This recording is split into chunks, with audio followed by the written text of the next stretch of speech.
Chegou a hora de passar para vocês os palpites desta quinta-feira e hoje a gente tem Libertadores com Botafogo e Palmeiras. Tem o meu galão na Sul-Americana e temos também Série B, um dos únicos canais que passa dicas de Série B aqui para vocês, tá? Onde a gente teve algumas dicas interessantes aqui, o bilhetinho do Tottenham e PSG eu achei muito legal. A gente ganhou também nesse menos 0,25 do Alianza, que foi interessante. As dicas de Flamengo e Bolívar acabaram vindo antes, né? Então não deu tempo de pegar. E no jogo do Cerro contra o Estudiantes, as finalizações que a gente queria não vieram. O Cerro decepcionou, né? Finalizou muito pouco, foi até dominado aqui pela equipe do Estudiantes e a gente acabou tomando um head. A gente precisava de 13 finalizações, foram só 9, né? Desempenho bem abaixo do que foi a média do Cerro, não foi um jogo muito bom e acabou sendo derrotado. Olho nesses Estudiantes aqui, beleza? Então vamos embora, passar para vocês as dicas de hoje. Fique ligado, porque ao final do vídeo tem uma big odd muito boa para vocês, tá? E eu tô na esperança de acertar uma aí neste mesinho de agosto aí. Mês passado a gente acertou 2 odds 100, agosto vamos buscar ela também, tá? Quem sabe é hoje, então vem comigo para poder passar para vocês as dicas depois da vinheta. A melhor estratégia para entrar em campo é ter visão de jogo. Mas com tantas opções de bets, fica difícil escolher a melhor.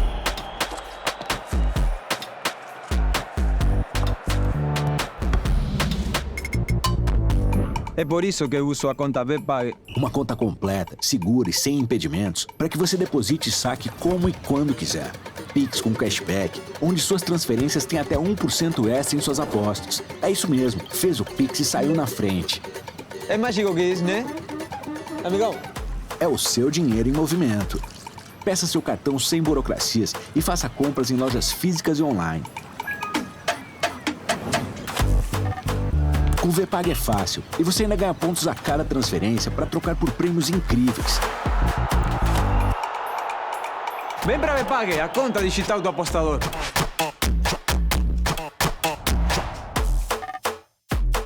E vamos embora, pessoal, para as dicas de hoje da Libertadores, Sul-Americana e também da Série B, um dos únicos canais que passa dica de Série B aqui. E hoje eu tenho uma dica boa para hoje, mas vamos começar com o primeiro jogo do dia, jogo do Botafogo contra a LDU. Um favoritismo claro de um Botafogo que vem jogando um bom futebol, acabou de aplicar uma goleada diante do Fortaleza por 5-0, mas a gente tem que fazer um asterisco aqui de que o Fortaleza teve um jogador expulso logo no começo, e isso contra um time técnico como o Botafogo é praticamente uma sentença de morte. O Botafogo consegue controlar muito bem as ações no meio-campo, trocar passes e agredir ofensivamente. O Arthur Cabral, ele é um pivô muito fixo, então eu não gosto de cenários onde o Botafogo sai atrás para poder criar com ele, mas ainda assim é um atacante de gabarito aqui, principalmente pelos dois que o municiam, né? O principal deles aqui, o Savarino, jogando muito bem, e também o Montoro, tá? O Arthur vai pegar a direita neste confronto. A boa notícia para o Botafogo é a volta do Marlon Freitas, o meio-campo que estava em protocolo de concussão, volta para poder reforçar o Botafogo, que em casa é um time que tradicionalmente pressiona bastante.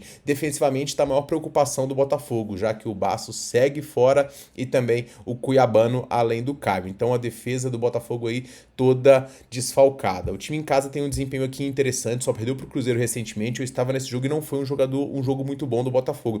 Foi o pior jogo do Botafogo em casa, na verdade, mas não é o padrão. O padrão do Botafogo em casa é um padrão muito sólido, mas na Libertadores o time não venceu com muita tranquilidade nenhum jogo, né? 3-2 aqui diante do Estudiantes, 1-0 só diante da Universidade do Chile. Se destacar aqui os escanteios que foram baixos, né? 4 escanteios só diante da Laú e 8 finalizações só. O grande ponto do Botafogo é se ele consegue uma vantagem muito rápido, ele termina um pouco a sua pressão. Já se ele demora muito, aí sim ele consegue pressionar durante muito tempo, tá? Vamos ver como é que ele vai sair hoje diante de uma LDU que se classificou num grupo que era relativamente difícil, porque tinha o Flamengo, mas tendo Táchira também fica muito mais acessível. A equipe equatoriana acabou de perder para o Alcas no último final de semana, chegou para a terceira colocação do seu campeonato e tem um time aqui que é como base dessas equipes todas aí equatorianas, que tem forte poder de trocação de passes, alguns bons jogadores de frente, mas também algumas limitações técnicas, até pelo poderio financeiro que é muito inferior. Hoje, o zagueiro Ricardo Adé, que foi poupado aí diante do Alcas, volta e fica à disposição.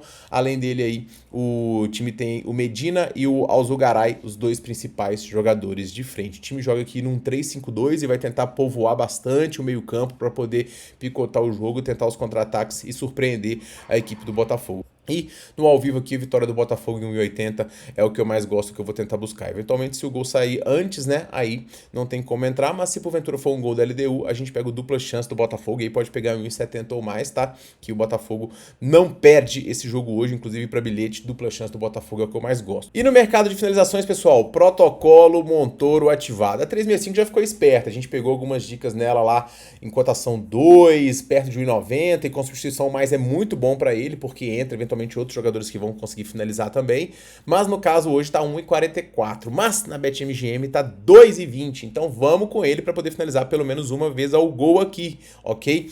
Link no primeiro comentário fixado para você poder se registrar na BetMGM, que tem as melhores cotações aí do mercado de finalizações, e é o jogador que eu mais gosto hoje para esse mercado, porque todos os outros estão com linhas muito esmagadas, então Arthur Cabral muito esmagado, Savarino esmagado, e vamos com ele aqui que tá correspondendo bem na sua média, os jogos que a gente tá pegando ele aqui nesses últimos jogos todos, a gente pegou 1, 2, 3, 4, 5 vezes as finalizações deles, perdemos só uma, né? Uma que a gente acabou pulando. Então a gente ganhou aqui 5 greens já com o motor e um redzinho só. Vamos nessa toada aí que estamos bastante positivo. No segundo jogo, galera, a gente tem aqui o jogo do Universitário contra a equipe do Palmeiras. O Universitário que vem fazendo uma boa campanha no seu campeonato local, 10 jogos de invencibilidade, mas uma coisa é jogar o campeonato local, outra coisa é jogar contra o Palmeiras, né? Só que o Palmeiras vem cheio de dúvidas, cheio de problemas, cheio de pressão, tá? Mas falando primeiro aqui sobre o Universitário, bom momento, como eu falei, no campeonato, reforço do Thurin, que estava lesionado, então ele vai ser um atacante aí que pode pintar, ou vai jogar ele, ou o Edson Flores, ou o Valera. O time aqui joga num 3-5-2 também, clássico, né? E que tende a pressionar bastante nos jogos em casa. Vou só filtrar para vocês aqui pra gente ver como é que foi a campanha do Universitário neste campeonato, né? Pegou um grupo dificílimo aqui, um dos grupos da morte. Conseguiu aqui ganhar do Barcelona de Guayaquil fora, empatou com o Del Valle, ganhou do Guayaquil dentro, então foi esses jogos aqui que deixaram o Universitário classificando, né, e que conseguiu segurar o River Plate também. Então, assim, nesse grupo difícil, alguma coisa positiva esse time fez. Do outro lado, a gente tem o Palmeiras, que tem um dos times mais fortes, é o favorito nessa competição aqui, 100% de aproveitamento na Libertadores, ganhou todos os jogos, mas vem de uma sequência de partidas que não tem empolgado, né? O time conseguiu vencer o Ceará, mas foi, assim, na bacia das almas, mais uma atuação ruim, com pouquíssimas finalizações, só 3 escanteios, 8 chutes, e assim, saiu atrás, foi um lampejo do Palmeiras e um milagre, basicamente, esse time não ter empatado aqui. A eliminação do Corinthians ainda custando caro e o time buscando ainda se acertar com quais jogadores serão aí os titulares, né? Já que o Murilo, ele tá recuperado de lesão, ficou no banco, pode retomar a titularidade no lugar do Mikael, e o restante vai ser o mesmo aí com o Facundo Torres, Vitor Roque e o Ramon Sosa lá na frente. Ramon Sosa que é um jogador que eu particularmente gostei dele aqui, e a gente vai ter uma dica para ele no vídeo de hoje. Pessoal, apostar contra o Palmeiras é algo muito complicado. O Palmeiras, ele é sim favorito, mas ao mesmo tempo, apostar a favor do Palmeiras também não tem sido algo muito empolgante, né? O time não tem inspirado muito. Eu achei interessante, pessoal, as linhas de escanteios aqui dessa partida, achei bem baixas, para falar a verdade, para duas médias aqui que eu julgo que são interessantes para vocês, tá? Primeiro ponto, né? O Universitário tem médias altas de escanteios cobrados, principalmente nos jogos em casa e principalmente nos jogos da Libertadores. A média de escanteios aqui do Universitário foi de 6,9. O Palmeiras sofreu muitos cantos fora de casa nessa Sul-Americana, né, nessa Libertadores, e marcou uma média aqui de quase 5 cantos, o que é uma média interessante também, tá? Para um time que tem muito potencial de produzir até mais 6, 7, 8. Só o Palmeiras pode bater uma linha aqui de over cantos. A gente pegou cantos no Atlético Nacional aqui, eu vou pegar cantos nesse jogo também, contando tanto com cantos do Universitário, que tende a pressionar e sabe que uma classificação passa por vencer um jogo em casa, quanto do Palmeiras também, que tem melhor time, pode muito bem atacar e conseguir os seus escanteios. Achei essa linha baixa de 8 escanteios e meio e vou pegar ela aqui nesse jogo, ok? Mercado de finalizações, pessoal, eu peguei aqui um chute a gol do Ramon Sosa, tá? Tá 1,72 na 365, eu vou explicar pra vocês o porquê que eu peguei, porque ele tá sendo frequentemente substituído pelo Flaco Lopes, o Flaco Lopes também tem uma média alta aqui de chutes a gol, então pegar na 365 finalizações a gol de jogadores que são substituídos por jogadores que finalizam bastante, eu acho que é interessante com essas cotações altas aqui. Então eu vou pegar pelo menos uma finalização dele, podendo pegar tanto um chute a gol dele, quanto do seu substituto, que pode ser próprio, como eu falei, o próprio Flaco Lopes, que é um jogador de frente também, tá? O maior risco aqui é o Palmeiras fazer um gol e chutar a gol e fazer sem ser um deles, né? E aí acabar sentando em cima dessa vantagem e não finalizar tanto mais. Mas é um time tecnicamente superior, que tem boas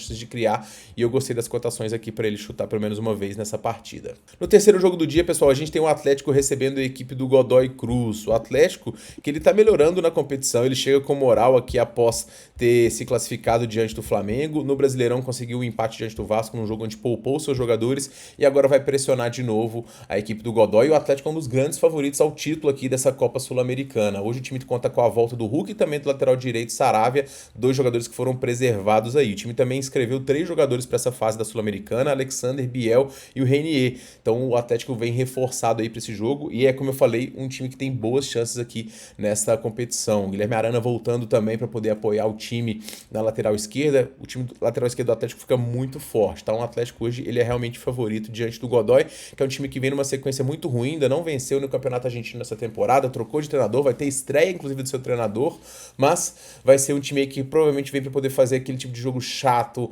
catimbado, atrasando tudo, né? E ser pressionado. O Atlético ele é meu favorito aqui para este confronto, aqui é uma discrepância técnica grande, o Galo vai pressionar, vai fazer cantos, eu tô até numa dica bem alta aqui do Atlético cantos e finalizações para esse jogo. O Atlético tem que vencer e classificar aqui nessa partida já mesmo, e eu gosto bastante do Galo aqui, beleza? Então vamos de Atlético para poder vencer aqui neste confronto. Tem uma especial da Betano que eu acho interessante, que Atlético vence Hulk marca, e a minha indicação aqui para essa partida. E no final do vídeo vai ter o bilhete aí com essas super odds do jogo do Galo, ok? Para poder finalizar, pessoal, a gente tem um jogo aqui da Série B do Novo Horizontino contra a equipe do Curitiba. Dois times que estão aqui na ponta da tabela, né? Segundo e terceiro colocado, então um confronto muito importante. O Curitiba é um dos melhores, o melhor visitante do campeonato, com 5 vitórias, 3 empates e 3 derrotas. Mas o Novo Horizontino também é um mandante bastante sólido nessa competição.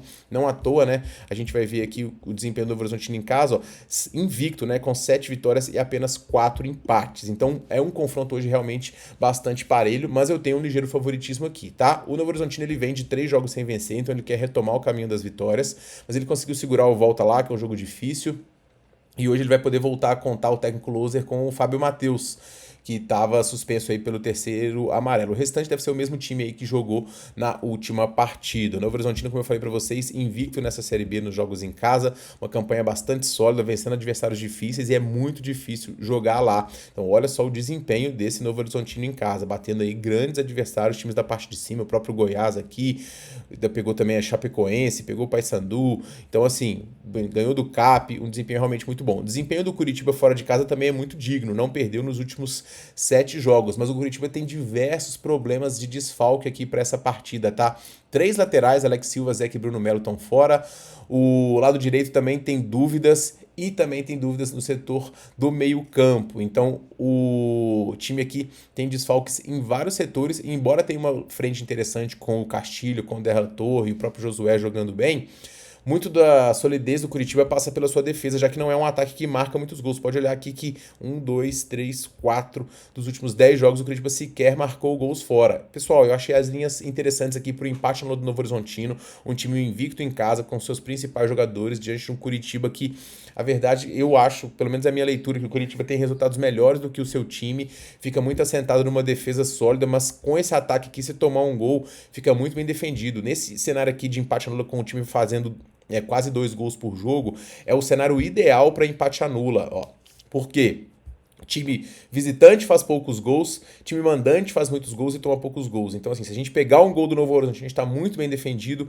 O risco maior é se o Curitiba fizer, mas ainda assim, com essas médias altas, a gente tem boa chance de ter pelo menos a dica reembolsada. O perfeito aqui seria se o time tomasse muitos gols, né? Mas aí a gente não vai ter uma linha de empate anula como a gente tem aqui. Então, para poder finalizar, eu vou empate anula do Novo Horizontino. Então, esses são os meus palpites para esta quinta-feira. Eu pergunto a você quais os seus para poder finalizar. Dica aí, uma odd alta. Estamos precisando de acertar uma big odd aí, quem sabe é hoje com o Galão pressionando bastante a equipe do Godoy. Se você gostou desse vídeo, peço que se inscreva aqui no canal, deixe o seu like e comente com seus palpites também. Mas olha só, recadinho pra vocês, corneteiros, comente antes com seus palpites. Depois do jogo, eu também nunca erro. Então eu vim aqui falar assim, é óbvio que o Fortaleza não ia ganhar. É óbvio que não... Depois do jogo é tudo óbvio, né? Antes do jogo é que é o complicado. Então comenta antes aí com seus palpites se você quiser cornetar. Se não, ó, fica caladinho aí e vamos que vamos. Beleza, pessoal? A gente se vê no próximo vídeo. Um forte abraço e boas bets pra todo mundo.